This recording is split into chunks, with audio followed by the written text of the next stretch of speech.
Rangers are on fire, man. So much bombshell news dropped from yesterday to today. It's crazy. In today's video, we'll talk about the two-pronged Sir Alex Ferguson advice that Rangers have ignored for too long, Philippe Clement facing the sack next week as new claims emerge, and Clement blaming Butland. We'll also dive into the criticism of John Sutar, the heavy backlash against Leon Bogan, and Chris Sutton already mentioning the name of a potential new manager. Before we get started, make sure to hit the notification bell so you don't miss any videos. Let's go. We are the people. Sir Alex Ferguson has weighed in with some advice that Rangers seem to have been ignoring for far too long, both on contracts and injury management. The legendary manager, who learned his trade at Rangers as a player, sat down with Ali McCoist for an interview on TNT Sports, and his words carry a sting for how the club's been run in recent years. Ferguson referenced advice he received back in 1963 from Jimmy Searle, the former Notts County manager. Don't let the bullshit contracts go to the same year because you're knackered. The message was simple: manage contracts wisely, or you'll end up in chaos. Yet that's exactly what's happened at Rangers over the last few seasons. Rangers boss Philippe Clement has already voiced frustration with the club's contract mismanagement, especially after the likes of John Lundstrom were allowed to leave for free this summer. It's not the first time either. Rangers nearly lost Connor Goldson in 2022, and the following year saw players like Ryan Kent, Alfredo Morelos, and Philip Helander walk away without a transfer fee.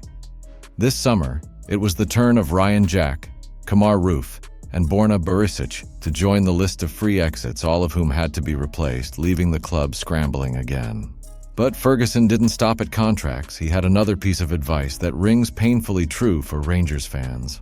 Always buy players who play every week, available for selection, he said, highlighting the importance of reliable, fit players. McCoist chimed in, recalling how Walter Smith would say the same thing. Make sure the player turns up for his work.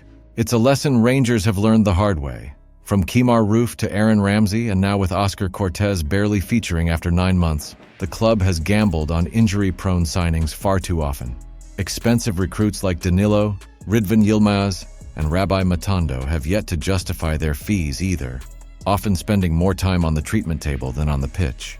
Clement insists things are changing, saying the medical team now has a clear say in transfer decisions, but it's clear the club's past mistakes are still haunting them.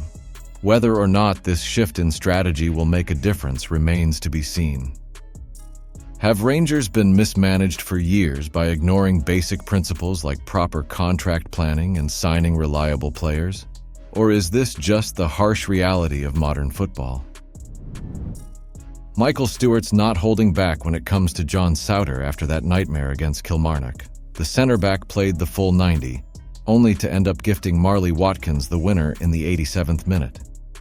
Stewart was quick to remind everyone how good Souttar's been for Scotland, but also reckons the lad will know full well he should have done better.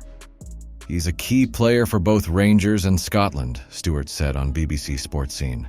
But that moment wasn't good enough. Watkins gave him a little nudge, just enough to throw him off, and then found the bottom corner. A massive goal for Kilmarnock. And let's be honest, Souttar really did have a shocker.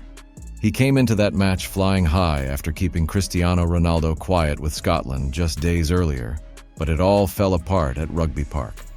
That slip-up cost Rangers a point at least, and with Celtic and Aberdeen drawing 2-2 at Parkhead, it was a golden chance squandered.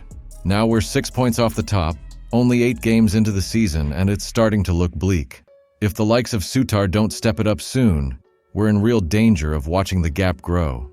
The Europa League clash with Steaua Bucharest on Thursday is the perfect chance to turn things around, but there's no room for any more slip-ups.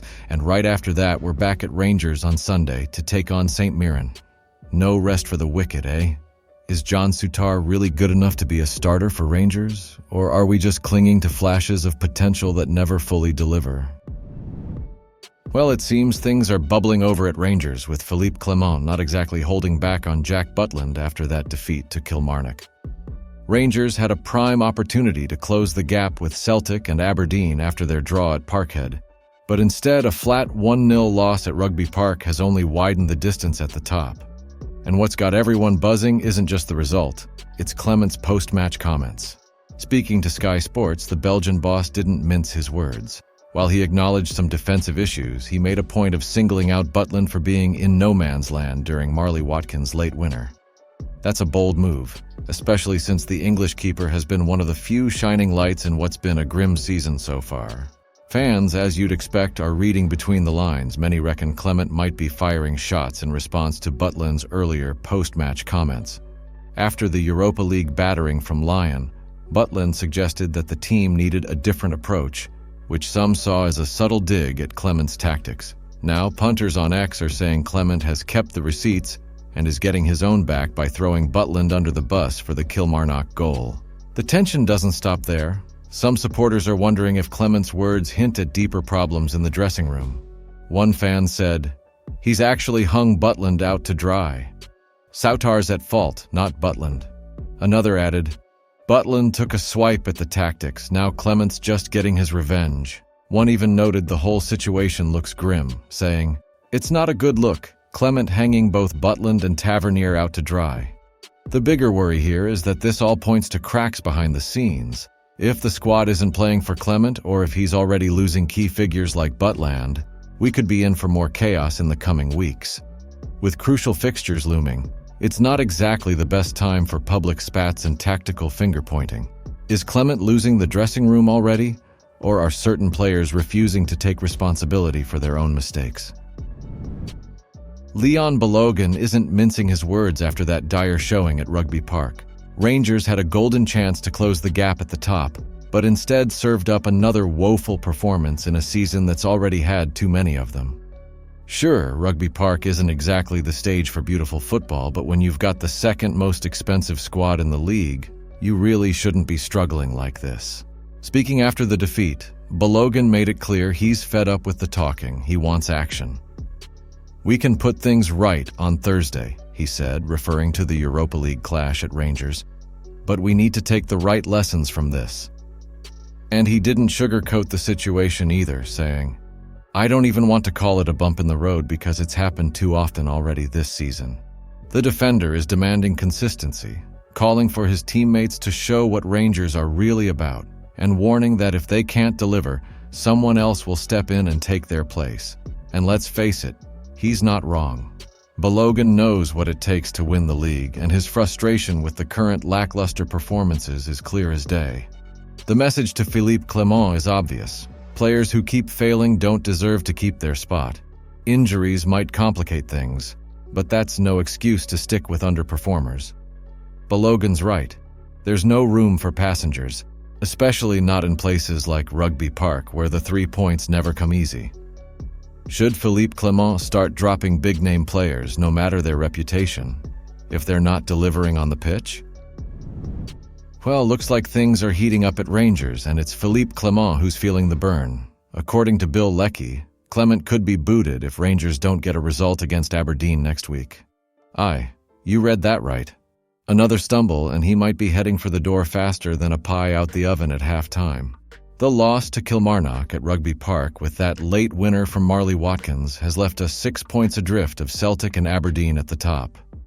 Now, if you're already thinking, "Here we go again," you're not alone.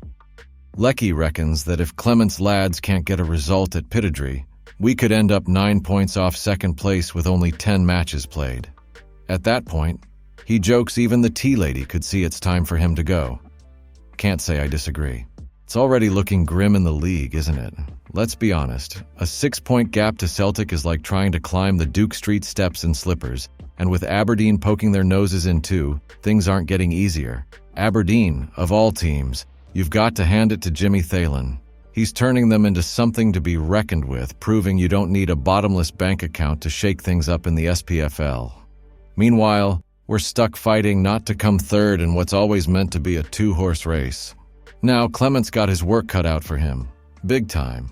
The Europa League isn't exactly where we dreamed of being this year, but beggars can't be choosers, eh?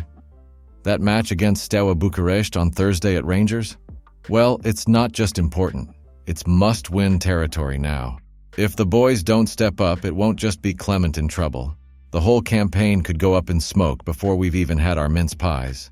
A trip to Pittodrie to play an Aberdeen side buzzing from a 2-2 draw at Parkhead is hardly the ideal situation to bounce back, but no excuses now.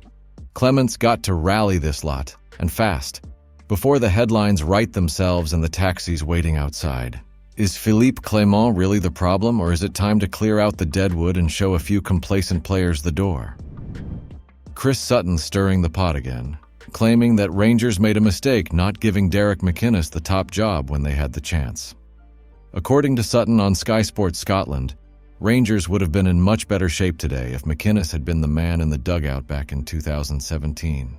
McKinnis, a former Rangers midfielder, famously turned down the job to stay at Aberdeen, something that's been a sore spot ever since. McKinnis showed exactly what Rangers missed out on at Rugby Park, with Kilmarnock grabbing a deserved 1-0 win. Sure, it wasn't pretty, just a long throw and a Route 1 goal, but they got the job done. Meanwhile, Clement's side looked lost, with no clear style or intent, leaving the away fans tearing their hair out. Let's be real though, in the brutal world of football management, even if McKinnis had taken the job back in 2017, it's a long shot that he'd still be in the hot seat today. But as Rangers trudged away from another miserable day at Rugby Park, you can bet the thought crossed more than a few minds. What if McKinnis had been the one calling the shots all along? Would Rangers be in a better position today if Derek McKinnis had taken the job, or are the club's problems too deep for any manager to fix? Those were today's news. I'll be back tomorrow with more just for you. Make sure to hit the notification bell so you can watch the video as soon as I post it, and leave a like to support me. Cheers!